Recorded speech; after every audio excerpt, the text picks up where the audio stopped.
Welcome to Ravish kitchens. நீங்கள் இன்றைக்கி பார்க்க போகிறது சூப்பரான இன்ஸ்டன்ட் வடை. இது வந்து நம்ம டக்குன்னு நினச்சாலே நம்மளுக்கு வந்து வடை வந்து நம்ம ரெடி பண்ணி சாப்பிட்டுடலாம். நம்ம வந்து ஊற வைக்க வேண்டிய அவசியம்லாம் எதுவும் கிடையாது. ஸோ நம்ம நினச்சாலே வடை சாப்பிட்றதுனா இந்த மாதிரி வந்து நம்ம செஞ்சு சாப்பிட்றதுனா சூப்பராக இருக்கும். வாங்க வீடியோக்குள்ளே போகலாம். இது நான் 1 கப்பு ரவை வச்சுருக்கேன். ஸோ 1 கப்புன்றது ஃபுல்லாலாம் இல்லை, 3/4 கப்பு இருக்குது. நான் 3/4 கப்பு நீங்கள் வீட்டில் வந்து எந்த கப்பில் எடுத்தாலும் பரவாயில்ல, ஆனால் மெஷர்மெண்ட் என்ன ஒன்றே ஒன்று தான். ஸோ நான் எந்த மெத்தடில் பாருங்கள் அதே மெத்தடில் ட்ரை பண்ணி பாருங்கள். மெஷர்மெண்ட் வந்து மிஸ் பண்ணாமல் பாருங்கள். ஸோ நான் 3/4 கப்பு வந்து நான் ரவை எடுத்திருக்கேன். இது எப்படி செய்யலான்னு பார்க்கலாம் வாங்க. நான் அடுப்பை பற்ற வச்சுட்டு ஒரு பேன் வச்சுருக்கேங்க. இல்லைன்னா ஒரு குட்டி கடாய் கூட வச்சுக்கோங்க. சூடான பிறகு நான் வந்து ரவை வந்து 3/4 கப்பு எடுத்துருக்கேன். ஸோ அது 3/4 கப்புக்கு நம்ம 2 கப்பு தண்ணி ஊற்றிக்கலாம். 3/4 கப்புக்கு ரவை வந்து நம்ம 2 கப்பு தண்ணி சரியாக இருக்கும். தண்ணி சூடான பிறகு கொஞ்சமாக நம்ம உப்பு போட்டுக்கலாம். நான் இஞ்சி வந்து நறுக்கின இஞ்சி கொஞ்சமாக தான் எடுத்திருக்கேன். ஸோ அது பொடியை நறுக்குனது அதை போட்டுருங்க. 2 பச்சை மிளகாய் அதுவும் பொடியாக நறுக்கியிருக்கேன், அதுவும் போட்டுருங்க. நல்லா கொஞ்சம் மிக்ஸ் பண்ணிவிட்டு நம்ம இப்போ ரவை எடுத்து வச்சுருக்கோம்ல, அதில் வந்து நம்ம கொஞ்சம் கொஞ்சமாக போட்டு கலரிக்கலாம்.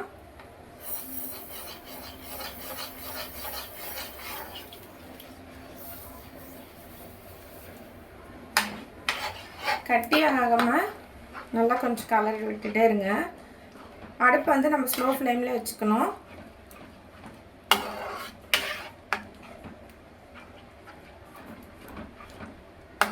இந்த மெத்தடில் என்னன்னு பார்த்தீங்கன்னா ரவை வந்து கட்டியாகாமல் இருக்கணும்.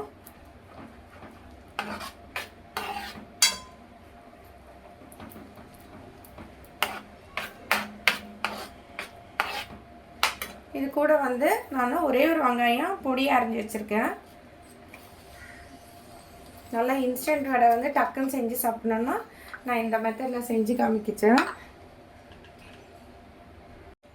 வடை சாப்பிட்ணுன்னா டக்குன்னு இந்த இன்ஸ்டன்ட் வடை நம்ம செஞ்சு சாப்பிட்டுடலாம். கொஞ்சமாக கொத்தமல்லி கருவேப்பிலை,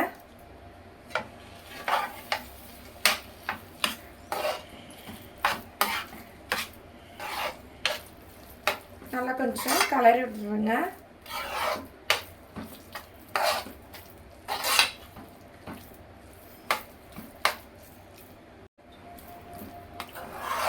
அந்த தண்ணிக்கும் இந்த ரவைக்கும் நல்லா வெந்துடும். ஸோ நல்லா கொஞ்சம் கட்டிப்படுற வரைக்கும் கொஞ்சம் கலரிடுங்க. நம்ம உப்புமா பதத்துக்கு வரும். ஸோ அதனால் அந்த மாதிரி வந்து நம்ம ஸ்லோ ஃப்ளேம்லேயே வச்சு நல்லா கொஞ்சம் உப்புமா பதத்துக்கு வர வரைக்கும் நம்ம கலரிட்டே இருக்கலாம்.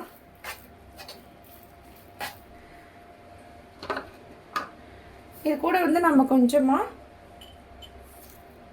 தேவையான அளவு நம்ம உப்பு போட்டுக்கலாம்.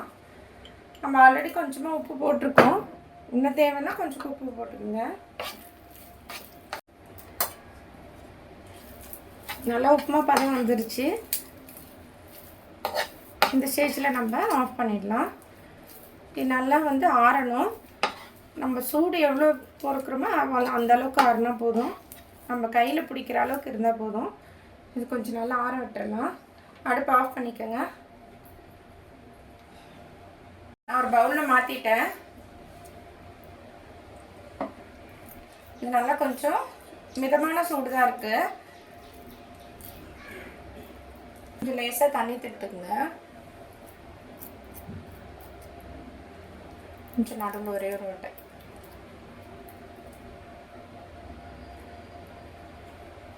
இந்த பின்னாடி வந்து கொஞ்சம் ஓட்டை விழாமல் இருந்தால் பின்னாடி திருப்பி கொஞ்சம் ஓட்டை போட்டு இதே மாதிரி நம்ம எல்லா மாவும் பண்ணிக்கலாம். நான் வந்து எல்லா மாவுலேயும் வந்து நம்ம நல்லா உருண்டை பண்ணி ஹோல்ஸ் பண்ணி வெண்ணெய் வச்சுருக்கேன். இன்னும் கொஞ்சம் மாவு இருக்குது.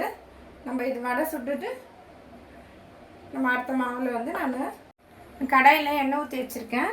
நல்லா எண்ணெய் சூடாகட்டும். எண்ணெய் சூடாகிடுச்சு. நம்ம ஒன்றா போட்டுக்கலாம்.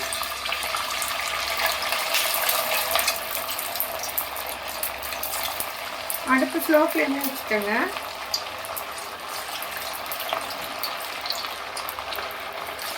இது உடனேலாம் திருப்பக்கூடாது, கொஞ்சம் நேரம் கழிச்சு தான் நம்ம திருப்பணும்.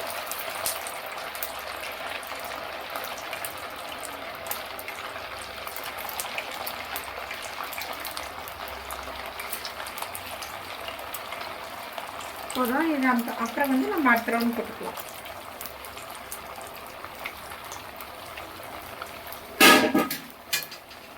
அந்த பபிள்ஸ்லாம் அடங்குற வரைக்கும் நம்ம வெயிட் பண்ணி தான் திருப்பணும். லைட்டாக கலர் சேஞ்ச் ஆகிடுச்சு. நம்ம வந்து ஒரு ஸ்பூன் வச்சு இப்படி திருப்பி விட்டுக்கலாம். நல்லா கலர் சேஞ்ச் ஆகிடுச்சு. இந்த அளவுக்கு இருந்தால் போதும். நல்லா வந்து ஃபில்டர் பண்ணி இதை வந்து நான் ஒரு பிளேட்டில் டிஷ்யூ பேப்பர் வச்சு இதில் போட்டுக்கிறேன். அதே மாதிரி மீதி மாவும் அதில் இருக்கிற வடை வந்து நம்ம ரெடி பண்ணி வச்சுருக்கோம், அதுவும் போட்டுடலாம்.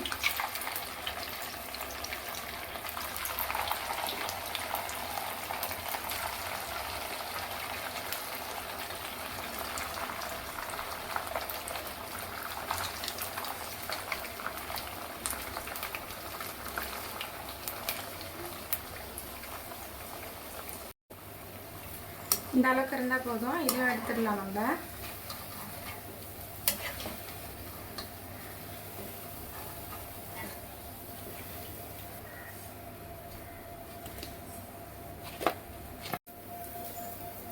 எல்லாமே ரெடி ஆகிடுச்சு. ஸோ வந்து நம்ம வந்து நிறைய குவான்டிட்டிலாம் போடல, வெறும் 3/4 கப்பு தான் நம்ம போட்டோம். 3/4 கப்புக்கு நம்ம இவ்வளோ வடை வந்திருக்கு. ஸோ அதனால வந்து நம்ம இது வந்து நம்ம கிறிஸ்பியாகவும் இருக்குது, நல்லா மொறுமொறுன்னு இருக்குது. இதுக்கான பிள்ளைங்களுக்கு கொடுக்கும்போது நம்மளுக்கு சாஸ்லாம் அந்த மாதிரி வச்சு கொடுக்கலாம். பெரியவங்களுக்குனா தேங்காய் சட்னி அந்த மாதிரி வச்சு கொடுங்க. என்னோட வீடியோ உங்களுக்கு பிடிச்சிருந்துச்சுன்னா சப்ஸ்கிரைப் பண்ணுங்கள், லைக் பண்ணுங்கள், ஷேர் பண்ணுங்கள். பக்கத்தில் இருக்க பெல் ஐக்கான் கிளிக் பண்ணிக்கோங்க. தேங்க்யூ.